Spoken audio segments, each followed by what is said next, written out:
Kevin Inoue here again from Fight Designer LLC with another PewTube video. Now this is one I've been actually meaning to do for a while. As I decide whether or not it's worth making more of these, one of my original reasons for doing these was to try and preemptively answer the questions that I get when I'm doing prop weapons rentals. So that rather than rehash everything every time a client is going through something, I can just say, hey, here's a video, maybe this will answer the questions. So today, what I really want to talk about is holsters. And if you need another reason for why we're talking about this, check out this recent news story. Just tucking a gun in your pants is kind of dumb. There's so many ways that can go wrong. Whether we're talking theatrical firearms and fake props, or whether we're talking real firearms, bad idea. But there's a lot of different kinds of holsters. So let's talk about some of the questions we might need to answer for ourselves when we're saying, okay, I need a way to carry this prop. So our character can have it on them, ready to use, but what do I need? So the basic things we need from any holster, it's got to be able to hold the firearm securely so that it won't fall out, fall down your pants leg, whatever. Even if it's just a friction hold, you want something that's going to stick and not just slide right out. We can see this from the incident from a few years back when an FBI agent decided to get busy on the dance floor with a concealment holster that was, I guess, leather with no retention. They do a backflip, it falls out, they try and catch it, and it doesn't go well. And it has to be able to prevent the firearm from accidentally going off. So this is why it's really important that whatever holster you have covers the trigger guard, at least on a modern firearm. In fact, there are some holsters that are basically just a little clip-on trigger guard and usually a little string. The idea being that you anchor the string to a belt loop, keep it as a pocket holster, and when you pull it out, the Kydex will snap it right off and it'll uncover the trigger. Because the trigger guard is the most important thing to cover to keep it safe while you carry it. Otherwise, even if it's in a pocket where it's not going to fall down your pants leg, if you just try and grab it, if you grab it wrong, you might pull the trigger. I was a little less worried about it with these flintlocks because, frankly, the chances of one of these going off accidentally are slim to none. When carried in this position, it probably isn't going to hold powder in the pan well anyway, and these are non-firing replicas, so I don't really care. But with any modern firearm, you may run into times when you're like, oh yeah, sure, that'll fit, but it doesn't cover the trigger guard, and so that's not actually a safe way to carry that firearm. Even on something like this where it's open in the front, the trigger itself is covered, so you cannot accidentally catch something in that trigger guard. You've got to be able to access it. Otherwise, you might as well just have it locked in your trunk. Now, whether or not you need to be able to do some kind of quick draw, that's a story choice, a character choice, a personal choice. There's always going to be a balance, a compromise to be found between ready access for you and preventing ready access for any other random person who might want to take it from you. It keeps other people from getting access to it when you don't want them to have access to it. Now, that might be about retention or levels of security that way, or it could just be about concealment and keeping it hidden. Retention holsters are designed with some sort of a mechanism to hold them in. There's a number of different ways that can happen. This is a fairly common style where there's a little push button thing here that just encourages your finger to go in the right place.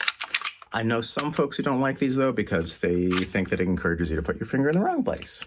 We don't want that to happen on the draw. So that is just one mechanism. There are others. If you get into police holsters, they will often be level 3 or higher. Now, when they talk about retention holsters, level 3 means there's 3 different things that have to be done to be able to draw that firearm from the holster.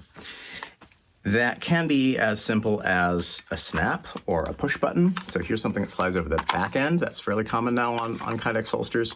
I just push down this little button here, and that pops open. And now that can clear, pushes in, it can click. Sometimes it can even be a snap on the side. This is one that's designed to be able to accommodate optics like a light or a laser on the back. And so because it's not custom made for this specific light, it doesn't actually cover the front. What it is just a snap there. And so that way, when I want to holster this, it just actually just kind of clicks in snaps in the front. And there's that little snap there, it goes over the trigger guard. And all the manufacturers do these a little bit differently, but when you get up to level 3, it might be something like a snap around the top, and you have to cant it forward or back, or pull out towards the body or push in towards the body. It's basically like a little secret combination that allows the person who's trained in that particular holster to draw it fairly quickly when they need it, but some random person walking up to them is less likely to be able to take it off their body without them wanting it. But some random person walking up to them is less likely to be able to disarm them, take their firearm in an unarmed scuffle and grab it and use it against them, is the idea.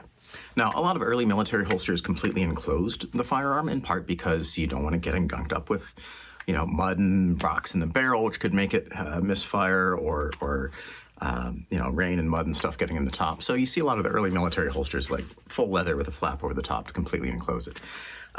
Modern civilian carry, that's much less of a big deal, and so we see a lot more open holsters like this being used. One of the other reasons that I'm talking about this now is I recently, actually I just got them back, recently had a prop weapons rental for some muskets for a play that wanted pistols and rifles. And frankly, a lot of these muskets didn't actually have holsters originally, historically. One of the ones that I built from a kit, it's just got a clip that just tucks into your belt, and that was not too uncommon. But, historical accuracy is only one of the things we have to think about when we're trying to make something work for theater or film. So if the character's got to have it on them, they got to have it on them. So I made up some other holsters that will work for these non-firing flintlock props so that our characters can carry them. They've got a little extra bit of leather here if we need to be able to keep it from flopping out, depending on the action, because a holster that doesn't actually hold it in well is not really very useful as a holster. Now, some of these that I had to make were a little bit odd just because they had things like this where it's like, this is a blunderbuss. This doesn't fit well. It's like just trying to make something that will fit this well is awkward. So this is essentially just a big old leather funnel that it can drop into, because that's what I could do. In terms of contemporary firearms, we have lots of options.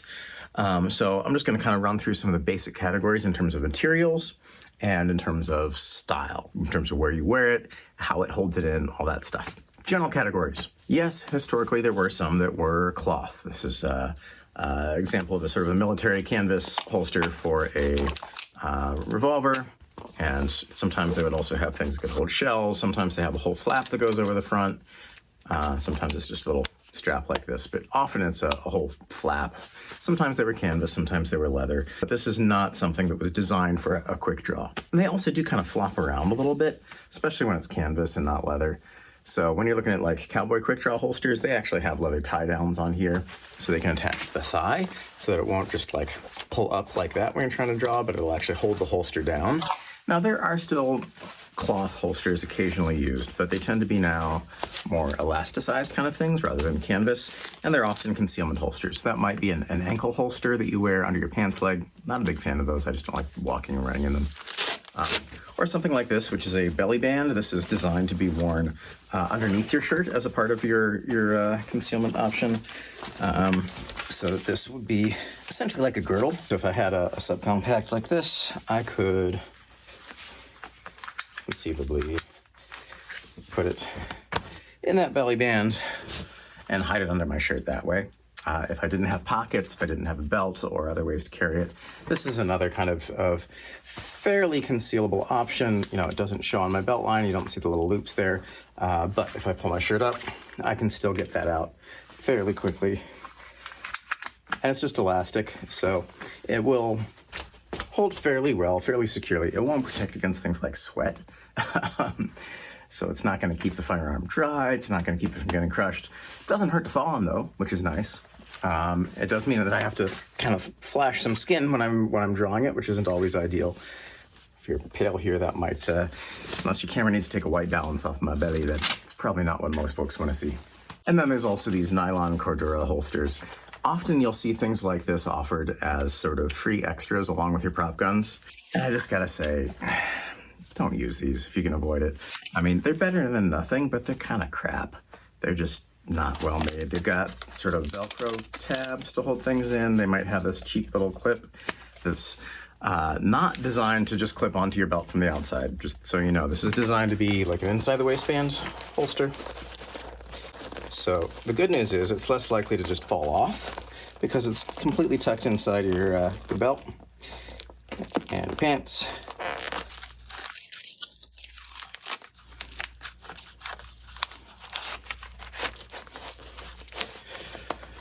So the good news is it's fairly secure when it's on under your belt there. It's going to push, so it doesn't hurt to fall on so much, but the Velcro is not an ideal way to hold things. And reholstering it, kind of have to wiggle it around to get back in there. And where I see this go most wrong is when people think that this belt clip means that it's meant to be worn as outside the waistband holster. And then it just flops around and it's this cheap bit of nylon hanging out there. And I'm not a fan of these. Again, they're better than nothing. It's better than just tucking it in your waistband, but they're not great. And I've yet to see any serious firearms user wear one of these in public, at least that I can see. If it's inside your waistband, I might not see it. And this brings us to our two main categories of materials that we use these days. Those would be leather or Kydex. Those are your two main choices. So the big advantage of leather that I see is that it is squishable. So a good leather holster will have some shaping to it. Some of them are more specific than others in terms of the features of the prop that it fits. Some of them are very specific. Some of them are just sort of a certain size, and anything that happens to be the right size will fit. But they squish, they're soft, which means if you're doing stunt work, if you're getting shot, if you have to fall down and die, do a roll, whatever, they're not gonna get crushed and they're not gonna hurt you as much. These are much more comfortable to fall on because they are flexible. That's the plus side. Now, the downside of that is that because they're more flexible and they squish, they don't hold their shape as well. And so if you have to reholster one of these as a part of your action on stage or after using a firearm or whatever, it can be a lot harder to just slide it back in because it wants to naturally close up and you gotta kind of like worm your way in there to get it. Even if it's a highly molded leather sheath like this, a leather holster, it's still gonna have some issues, especially if it's an inside the waistband holster. We'll get to that in a minute because it just can get squished. And the more that it gets squished, the harder it is to get this in, and the more you gotta like fish around and look awkward. Nobody really wants that on stage or on screen. There's also potential safety issues with that flexibility. If the area that covers the trigger gets squished in a little bit, and this can happen just with use, and you wear it, you get sweaty. That's basically like warm, sweaty water is what molds leather to begin with. So that can easily change the shape of this over time. And if this gets squished in and starts to stick in, conceivably over time, especially if this part starts to stick in here, as you holster it, it might catch on the trigger. Obviously, that's a safety issue. We don't want something that's going to pull the trigger when we try and holster it. And even if it's just a tight fit, sometimes that makes the slide move or does other things to change the status of the firearm as we are holstering it. Even just taking it out of a battery like that can be a bit of an issue. But that same flexibility does also make it a little bit better when we're trying to deal with different kinds of replicas. It's true with real firearms as well. Like maybe you've got a Beretta 92, maybe you've got a Taurus, which is sort of a clone of the Beretta 92. Maybe you've got a gas blowback or a blank firing version that's not the exact same proportions as the real one. You're more likely to be able to get it to fit with the leather because it's got a little bit more give, a little bit more stretch. It can accommodate things a little bit better than Kydex. Kydex is essentially a heat moldable kind of plastic. And so these are rigid. The advantage of that means that they keep their shape, and it's super easy to just slide this back in. Anytime you need to reholster, it'll be there. It'll have the exact right size opening, so you won't have to worry about kind of fishing around and squishing it open to get this firearm back into the holster. It will go every single time. The downside of that rigidity is that if you fall on this, it's a rigid piece of plastic. And either it will go crunch or it will make part of your hip go crunch or wherever you're wearing it. So these can conceivably break. They're pretty tough, but they can conceivably break. And they're just less comfortable. It's a rigid, hard plastic thing that you're wearing. And so if you fall on it, if you roll on it, or even if you're just wearing it inside the waistband, it's gonna be a little bit less comfortable than leather because it's a lot less flexible. But, like I said, there's a trade-off. That rigidity also allows you to have a better chance at things like locking mechanisms. Another advantage of Kydex is it's often adjustable in terms of fit as well. So you might have some of these screws that you can tighten or loosen depending on how tight a fit your prop is. It is much easier and more comfortable to carry a firearm outside the waistband. This is a paddle holster. So this kind actually is meant to just slide underneath the belt. I don't even have to put it through my belt loops. It can slide through there, or the paddle can go either outside the pants or inside the pants, doesn't really matter. But slides onto a belt. Now you do want a good sturdy belt with pretty much any holster to be able to hold it down, because if too loose, too weak, you'll start to pull that and the whole belt, your whole pants will come up, whatever. You need something that'll hold it in place. But this is going to be the most comfortable way to carry outside the waistband like this. You don't have to worry about resizing your pants or choosing a size larger pants to be able to fit anything in there. Don't need to change anything. You just need a nice sturdy belt and some belt loops. So this is what you see, most police are going to wear it on their duty belt, things like that. Military, they're going to wear it outside, possibly on the vest through some MOLLE straps or something like that. But it's going to be outside the waistband because it's the easiest to get to. My thumb can go between the firearm and my body easily enough. I don't need to squish anything. I don't need to move any clothing. But this is really hard to conceal. It sticks out.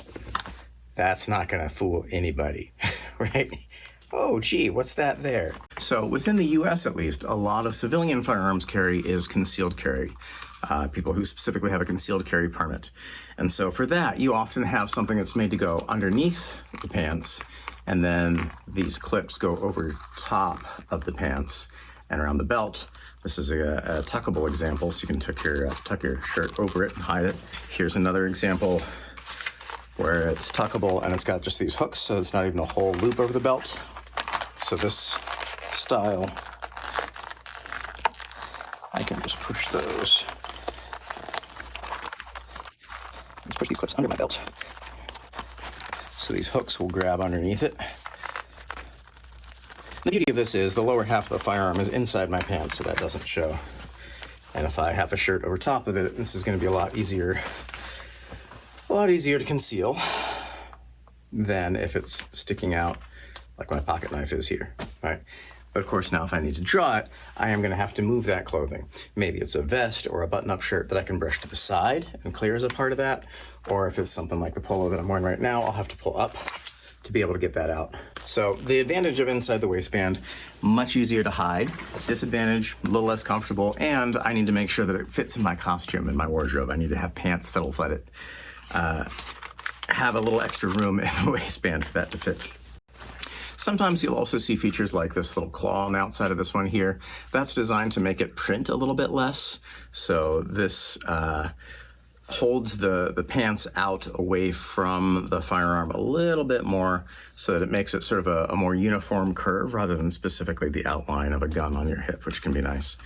And there's all sorts of debates about whether you should wear it on your side or in front. What they call appendix carry has gotten kind of trendy again lately, but there's also folks who are like, why would I want a gun pointing at my crotch the whole time?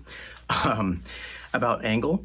Some of this is about, if you are going to be needing to draw it while seated, if you spend a lot of time in a car, you might want to angle it a little more forward so you can draw it while you're sitting down, as opposed to while you're standing, where you might want to be able to draw more back and not have to angle as forward to get it out. And there's also times when you might want, for example, a cross-draw holster. You see an awkward angle and you're like, why would I ever draw it that way? Well, it's because it's meant to be worn across the hip.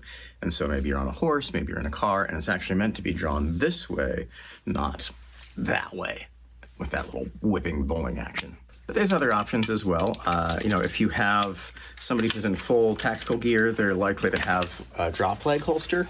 Or, this is getting back to our cowboy quick draw kind of thing. So this would strap onto the leg and hang down below the belt, and would ride sort of mid-thigh. So this is our cowboy or our Han Solo rig. It means that you do tend to drop down a little bit lower when you draw, which can be actually kind of a nice thing body language-wise. Of course, we also have shoulder holsters. These can be either horizontal or vertical, by which I mean the position in which they ride when they are holstered. And these have been a little bit less popular since men stopped wearing suit jackets all the time. This kind of concealment holster made a lot of sense when people wore suit jackets because that bulk would conceal this, and that opening with the lapels made it fairly easy to still be able to reach in and draw these. This would be an example of a horizontal shoulder holster. So it is basically barrel pointing behind me when I'm carrying it. A vertical one would carry it muzzle down. So I'd have to draw it this way instead of this way. These can be a bit of an issue, for example, if you're using top vent blank guns. I really don't like having the vent straight into my armpit. Don't love having it behind me either, but at least that I can draw while keeping the vent not pointed at my arm, whereas if it's horizontal, my vent is straight in my armpit and then straight in my face as I draw, and there's not a lot I can do about that. So I'm not a huge fan of of these with the top vent blank guns especially. But they are they are classy. There's a certain style to them. You normally still want to have a belt because they have these tie downs. Without a belt, they just flop around too much. So pretty much any holster, you're going to want a good solid belt to be able to attach it to. And sometimes your customers don't think about these things. So, as an armorer, sometimes I have to bring things just in case because the customer might forget it. It just might not have occurred to them. Or if I can, I communicate with them ahead of time and say, hey, this character is going to need to be able to carry a sidearm. Do we have a decent belt for them that's going to be nice and sturdy?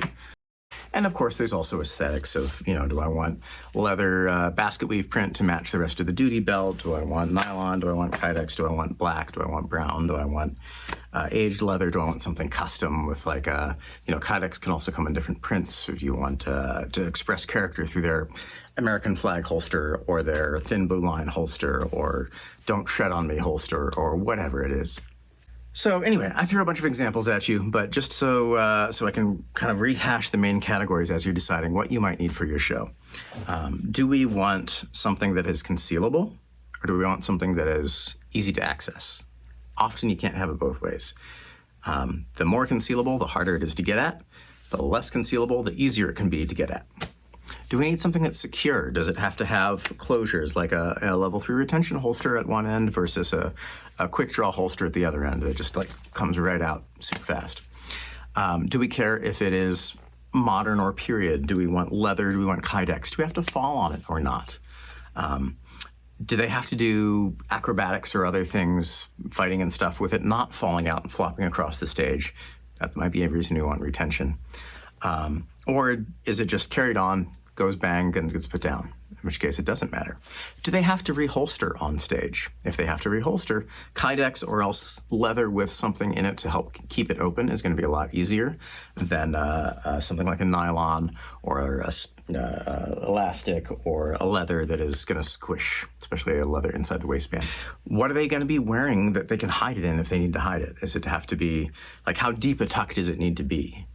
Do we want a high ride? Do we want a low ride? I've had people cast their detectives and then put them in yoga pants. And it's well, we can maybe do a paddle holster, sort of, but if they don't have belt loops, it's going to be hard. Pro tip, they do actually make tactical yoga pants now. I've seen tactical tights that have belt loops and pockets, which is excellent.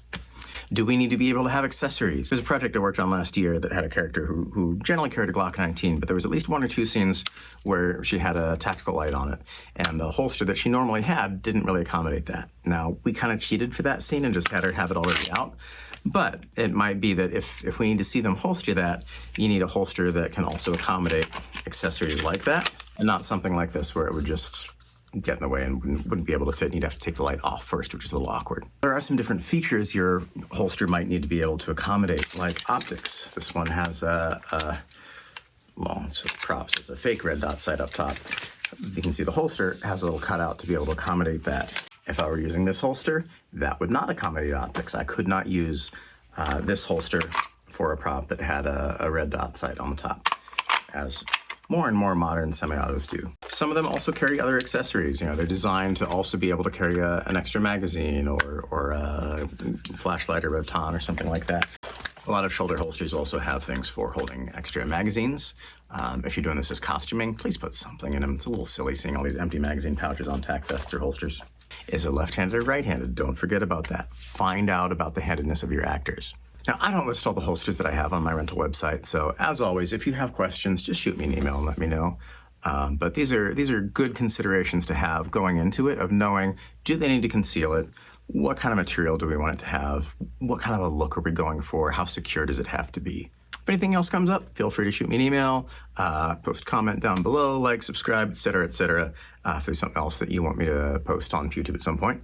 And if not, who knows? Might be another 2 months or more. Who knows? Till then, look good, have fun, play safe, and I'll see you online.